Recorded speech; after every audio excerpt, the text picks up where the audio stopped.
Bom dia, boa tarde, boa noite, pessoal. Na nossa última aula a gente falou sobre a Gestapo, polícia secreta e tudo mais. Dando prosseguimento, a gente vai falar sobre o Terceiro Reich e a figura do Führer. É importante salientar para a gente, deixa eu pegar um marcador aqui, esse termo aqui, Führer, que a gente já vinha falando dele na outra aula, que é um termo que marca, né, a Alemanha do Terceiro Reich, Führer. O Führer ele pode significar a força, né? Força, letra linda, fogo, o ferro, ou seja, o Führer ele significa todo o poder que a Alemanha queria possuir. Lembre-se que uma das características do nazismo e do fascismo é o culto ao líder. E o culto a esse cidadão aqui na Alemanha, ele vai ser extremamente elevado devido a alguns fatores, como a gente já discutiu na aula passada. Hitler ele tinha um poder de oratória muito grande. Toda aquela questão que a gente falou, que eu já havia comentado a vocês, de coisas e práticas que ele tinha para fortalecer essa figura dele, formam um conjunto de práticas que vão tornar uma Alemanha sólida e poderosa, tendo Hitler como a sua figura central e dando o nome de Terceiro Reich. Professor, o que é Reich? A gente pode traduzir para o português como sendo a terceira unificação ou a terceira união alemã, quando a Alemanha se torna de fato uma potência unida.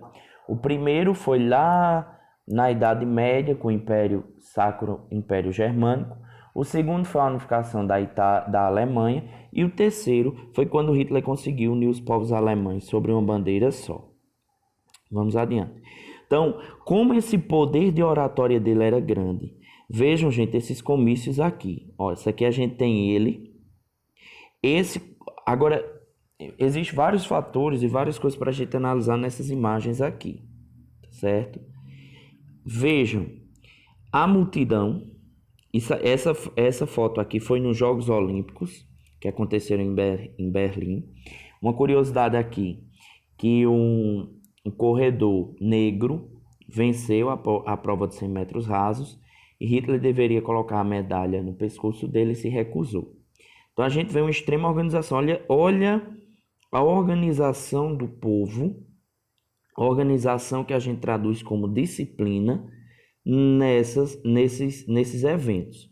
Olha a multidão que Hitler arrastava, né, para as suas falas, para os seus discursos. Então não era um orador qualquer, não era uma pessoa qualquer, era de fato uma figura centralizadora, cheia de poder e cheia de influência na Alemanha.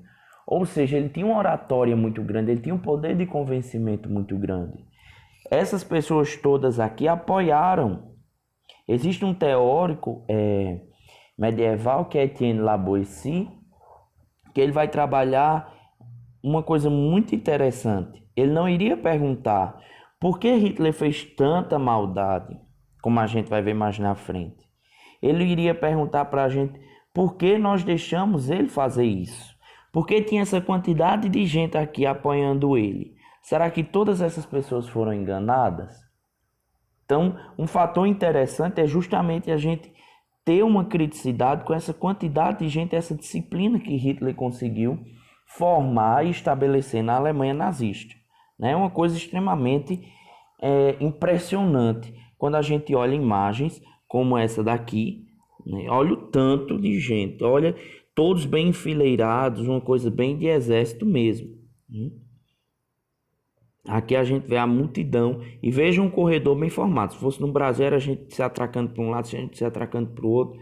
Não teria essa disciplina toda, né? As bandeiras bem alocadas, olha, parece uma coisa bem da antiguidade clássica, esses estandartes nazistas, todos formando um corredor para que a figura central, Hitler, subisse ao palanque para discursar.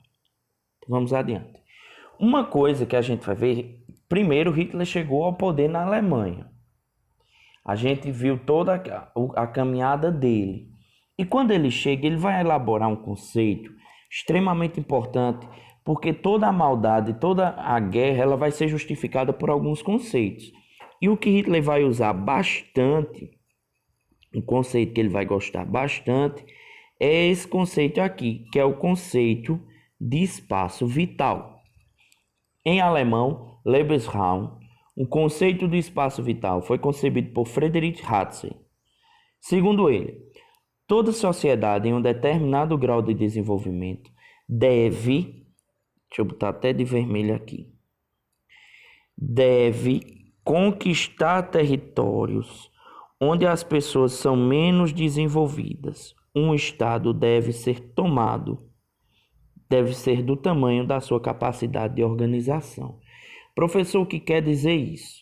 Quer dizer que Hitler vai justificar a sua expansão, vai usar esse conceito de espaço vital, como a gente vê aqui, para expandir a Alemanha para todos os lados da Europa, porque o que diz o conceito? Que como essa sociedade, do ponto de vista alemão, e para os arianos, né, os seguidores de Hitler, os nazistas, eles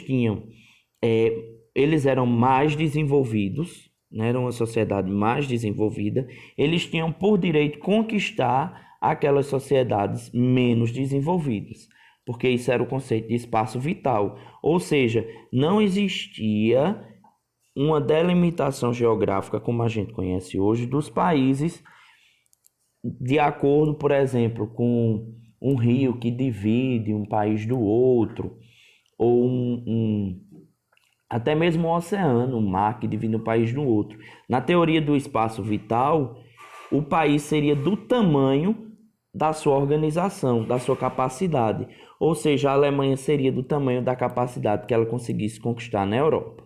Vamos adiante.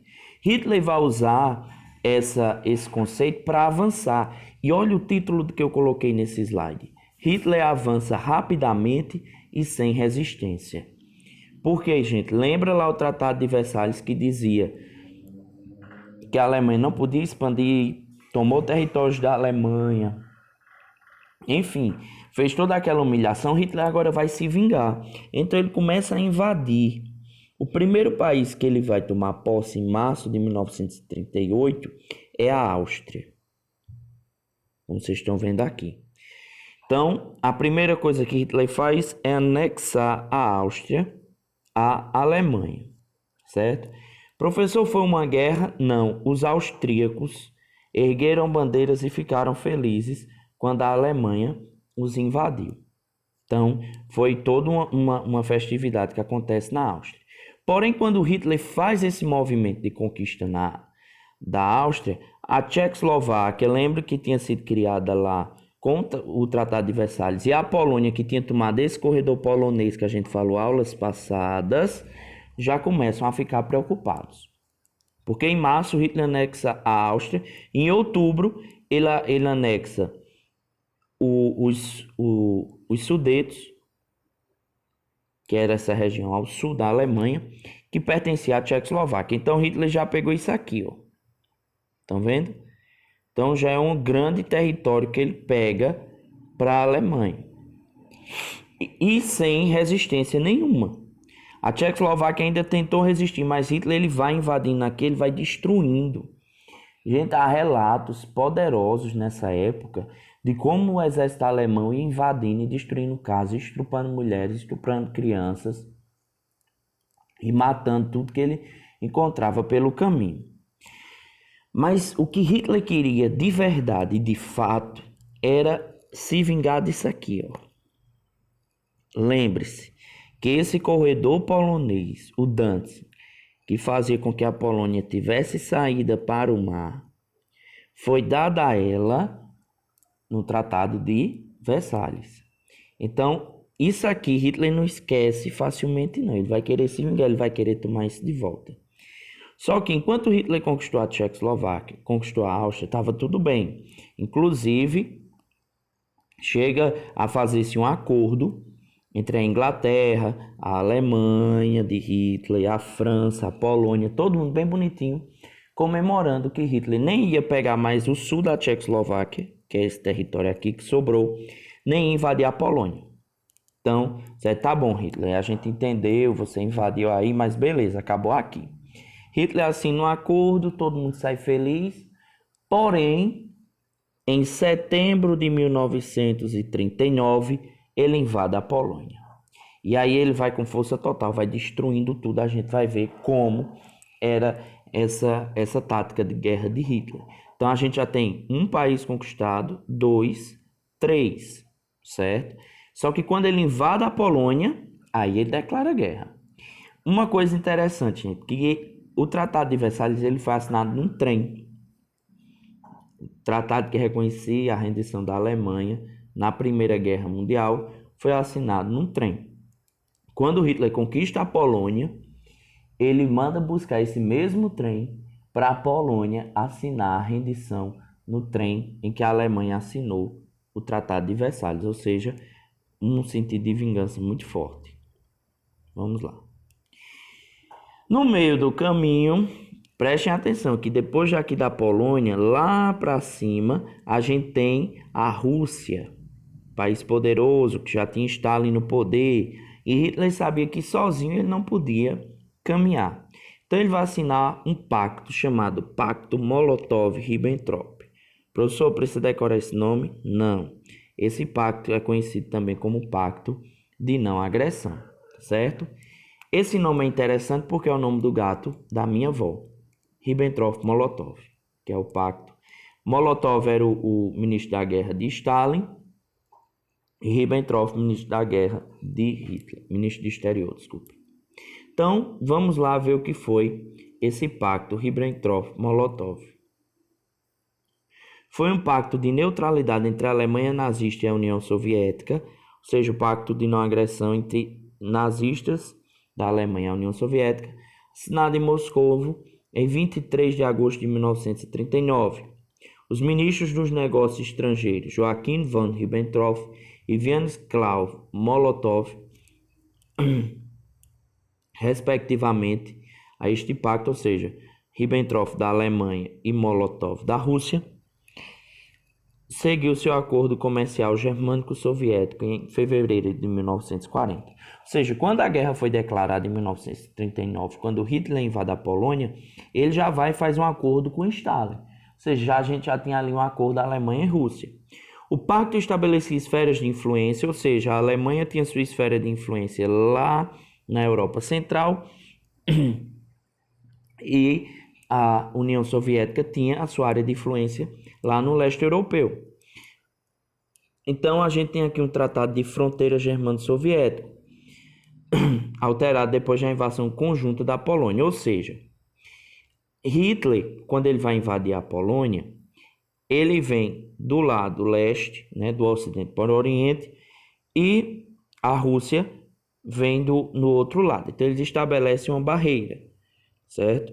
Daqui para cá seria influência da Alemanha e daqui para cá influência da Rússia.